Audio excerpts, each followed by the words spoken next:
petit peu dans le même registre, donc d'Israël, des pays arabes, etc. Et souvent, on a dit, bon, alors l'Algérie fait partie des pays qui aujourd'hui apportent un grand soutien aux Palestiniens, c'est un fait. Et c'est vrai qu'il y a un certain nombre de pays arabes ont été attaqués par Israël, ont subi les foudres d'Israël, et des gens avaient parlé de l'Algérie. Quid des relations entre l'Algérie et Israël. Alors effectivement, l'Algérie a toujours eu une position tiers-mondiste et extrêmement bienveillante à la cause palestinienne. Et comme Israël, eh bien, s'était mis en tête d'attaquer tous les pays qui soutenaient ouvertement les Palestiniens et de façon concrète, eh bien, on s'était posé la question de savoir si la même chose avait eu lieu entre Israël et l'Algérie. Et oui, ça a eu lieu. En tout cas, une volonté israélienne d'attaquer l'Algérie. Et ça se passe en 1988.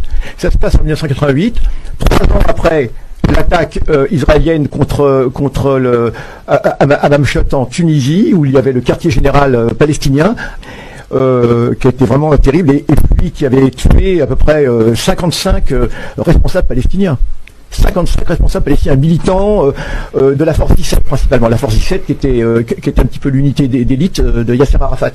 C'est l'unité qui assurait la protection d'Arafat à Beyrouth pendant les guerres civiles, etc. Et donc ça avait été assez terrible. Quand en 1988, eh bien, les Palestiniens décident de faire leur CNP, le Conseil national palestinien, d'organiser le CNP au cours duquel ils avaient l'intention de déclarer l'État de Palestine, précisément, eh bien, l'idée de continuer à faire ça, évidemment, en Tunisie, était assez malvenue. Et c'est l'Algérie qui s'est proposée. Et alors, il a d'abord été proposé à la Tunisie que l'Algérie assure sa protection et que le CNP ait lieu en Tunisie, mais finalement, c'est une autre option qui a été prise, c'est d'organiser le CNP en Algérie. Et évidemment, Israël n'a rien dit, mais tout le monde s'attendait à ce qu'éventuellement il y ait une attaque israélienne. Alors qu'Israël s'est bien gardé de faire la moindre déclaration. Et dans l'éventualité, eh bien, tout un arsenal a été mis en place, donc on va voir un petit peu. Alors, 88, c'est le moment où l'armée algérienne est à son climax, comme on dit, est à son plus haut niveau du rapport qualité, au niveau du rapport entraînement des pilotes, des différents équipages, et surtout au niveau du matériel.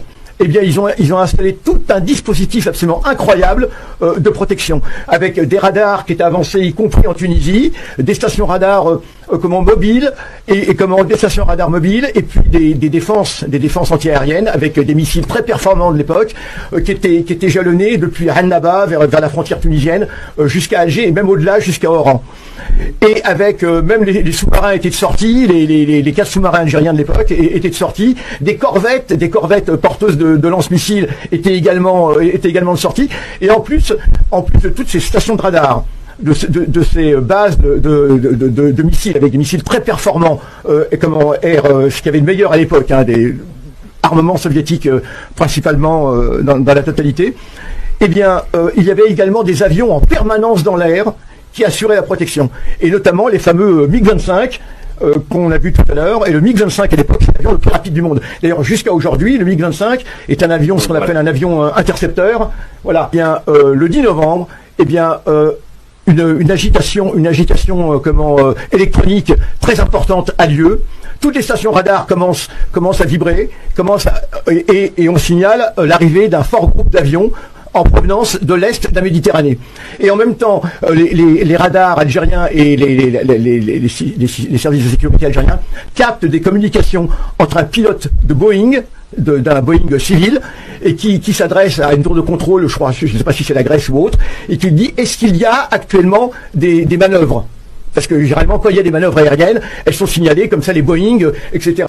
Parce que le Boeing, le commandant de bord, venait de voir des avions armés à proximité de son avion. Et ça, c'est une tactique qui a été utilisée encore l'autre jour contre la Syrie. Israël se sert de vols commerciaux pour se camoufler électroniquement.